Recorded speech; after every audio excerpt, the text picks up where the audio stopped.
बिस्मिल्लाहिर्रहमानिर्रहीम। अस्सलामुअलैकुम dear students, Ali smart guide में आप सबको खुशामदीद कहा जाता है।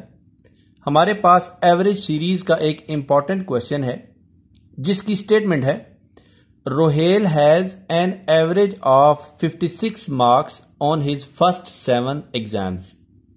How much he should make on his 8th exam to obtain an overall average of 60 marks in his 8 exams।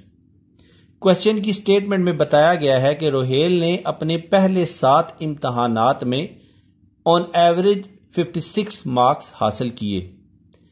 अब वो अपने 8वें इम्तहान में कितने नंबर ले कि उसकी ओवरऑल एवरेज जो कि 8 के 8 एग्जाम्स में है 60 हो जाए। तो अब हम इस क्वेश्चन को सॉल्व करते हैं। सबसे पहले मोस्ट इंपॉर्टेंटली हमें पता होना चाहिए कि जब एवरेज की बात हो रही हो तो वो अर्थमेटिक मीन की बात होती है और अर्थमेटिक मीन को रिप्रेजेंट किया जाता है एक्स बार से। एक्स बार का जो फार्मूला होता है वो होता है x bar is equal to summation x is divided by n के, जहां पे जो समेशन x है वो होता है सम ऑफ ऑल वैल्यूज और n होता है नंबर ऑफ वैल्यूज, यानी कि उन वैल्यूज की तादाद। तो एक्स बार का फार्मूला हुआ x bar is equal to sum of values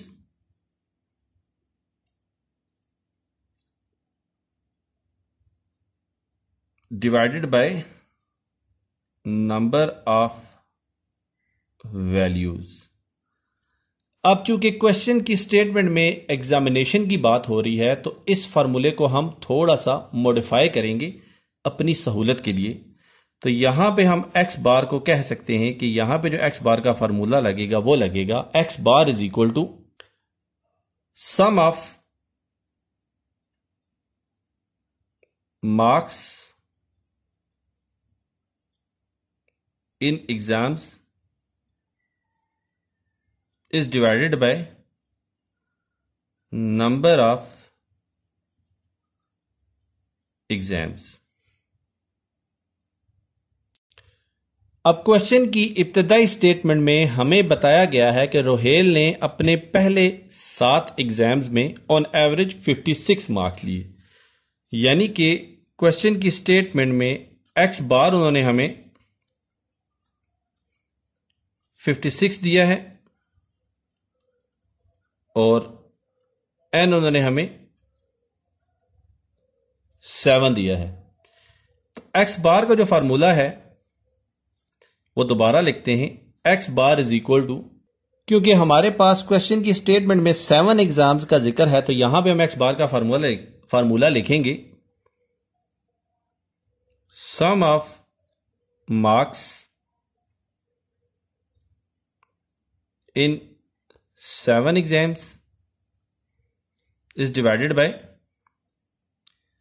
number of exams। अब क्वेश्चन की स्टेटमेंट में एक्स बार उन्होंने हमें दे दिया है जो कि है 56 is equal to sum of marks in 7 exams, ये हमें नहीं मालूम।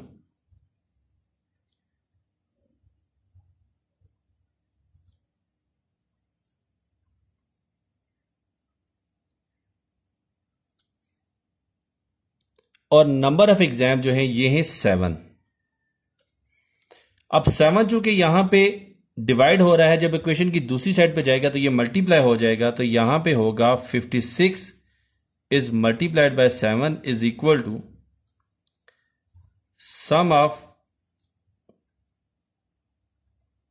Marks in 7 exams.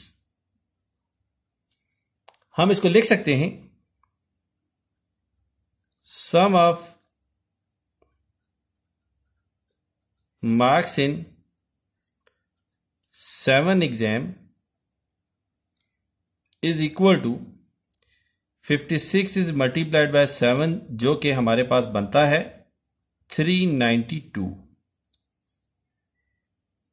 अब क्वेश्चन की स्टेटमेंट में उन्होंने हमें बताया है कि वो स्टूडेंट 8वें एग्जाम में बैठने जा रहा है और 8वें एग्जाम में वो कितने नंबर ले कि उसकी जो एवरेज है वो 60 हो जाए और n जो है वो 8 होगा क्योंकि वो 8वें एग्जाम में बैठने जा रहा है। तो जिस तरह हमने सम ऑफ मार्क्स इन 7 एग्जाम निकाला है इसी तरह हम सम ऑफ मार्क्स इन 8 एग्जाम भी निकाल सकते हैं। तो सम ऑफ मार्क्स इन 8 एग्जाम्स ये हो जाएगा x bar multiplied by n जो कि हम ऊपर परफॉर्म कर चुके हैं, ये जो अंडरलाइन हुआ है यहां पे। सो हमें सम ऑफ मार्क्स इन 8 एग्जाम्स ये हासिल होंगे 60 मल्टीप्लाइड बाय 8 से जो कि बनता है 480। अब क्वेश्चन की स्टेटमेंट में उन्होंने हमसे कहा है कि 8th एग्जाम जो उसने दिया था 8वां उसमें उसके कितने नंबर हों। तो मार्क्स इन 8th एग्जाम ये हमें हासिल होंगे सम ऑफ मार्क्स इन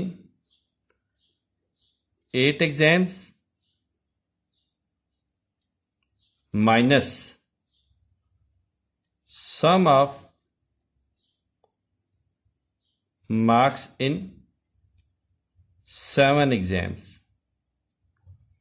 अब हमारे पास ये इक्वेशन आ गई है। So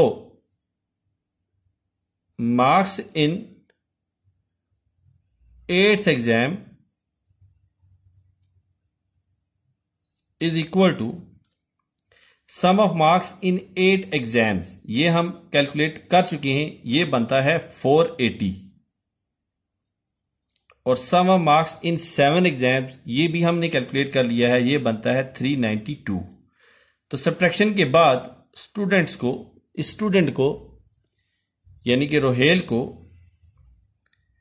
marks in 8th exam is equal to 88 marks.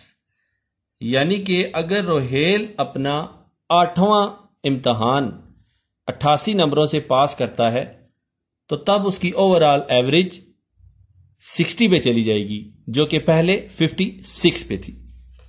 यहां पे 8th एग्जाम लिखा हुआ है, ये 8th एग्जाम का मतलब ये नहीं 8वीं का इम्तहान, इसका मतलब है 7 वो पहले दे चुका था और 8वां उसने दिया है। और यहां पे गलती से मैंने मार्क्स इन 8 एग्जाम्स लिख दिया था, ये जस्ट एग्जाम होगा।